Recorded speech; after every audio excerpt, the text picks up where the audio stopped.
Pria itu menempelkan foto musuhnya di samsak tinju.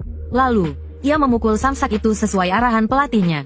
Satu pukulan kerasnya langsung menerbangkan samsak tersebut. Namun, ia tidak menyadari bahwa tinjunya sudah berlumuran darah. Siswa lain yang melihatnya terkejut, karena hanya petinju kelas berat yang bisa membuat tangannya seperti itu. Padahal, belum lama ini, pria itu hanyalah seorang pemuda lemah yang selalu ditindas. Sepulang sekolah, ia selalu membantu pekerjaan rumah. Bahkan ketika temannya mengajaknya menonton film, ia menolaknya, karena malam harinya ia harus mempersiapkan diri untuk memancing. Hanya ibunya yang bekerja keras di rumah, jadi ia harus pulang untuk membantu. Namun, anak baik seperti itu seringkali menjadi sasaran para berandalan. Bahkan, hanya karena bau badannya, ia dipukuli, dihadang oleh 3 orang. Ia hanya bisa pasrah dipukuli tanpa melawan. Namun, sikap penakutnya justru membuat mereka semakin menjadi-jadi. Cih, bahkan anaknya saja bau begini. Kurasa ibunya pasti lebih bau lagi. Sialan. Tatapan tajam preman itu membuat Ippo langsung ketakutan. Namun, salah satu dari mereka langsung menendangnya. Saat itu juga, seseorang menangkapnya. Pria itu pertama-tama memeriksa luka Ippo. Lalu, ia mengamati ketiga preman itu, dan menyadari mereka hanya berandalan biasa, yang sepertinya tidak terlalu kuat. Ia lalu membantu Ippo bersandar di dinding agar bisa beristirahat.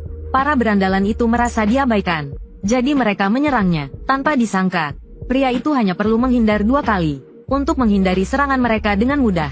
Mereka masih ingin melawan, tetapi saat berdiri, mereka menyadari kancing baju mereka hilang.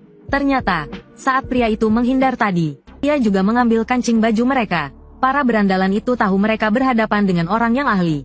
Jadi, mereka lari terbirit-birit. Melihat mereka pergi, Ippo akhirnya merasa lega, dan pingsan. Beberapa saat kemudian, ia terbangun oleh suara orang berlatih tinju. Ia baru menyadari bahwa ia berada di sasana tinju Kamogawa Genji. Melihat Ippo sudah sadar, menyuruhnya pulang. Meskipun ia membenci orang yang menindas, ia lebih membenci orang yang ditindas tapi tidak melawan. Ippo merasa diremehkan. Terpikir olehnya hinaan preman itu terhadap ibunya. Ia pun menjadi marah, sambil menangis. Ia berbalik untuk pulang. Melihatnya seperti itu, Kamogawa Genji tidak tahan. Ia pun memanggil Ippo kembali, dan ingin mengajarinya beberapa teknik bela diri. Ia menggambar wajah preman yang memukuli Ippo, dan menempelkannya di samsak tinju.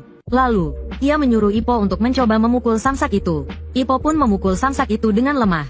Pukulannya sangat pelan. Kamogawa Genji pun terdiam. Kalau dia membuatmu kesal, hajar saja.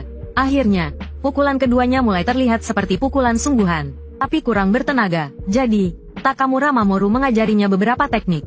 Dia bilang saat melangkah ke depan, harus pakai tenaga. Saat melangkah, pinggang juga harus diputar. Bahu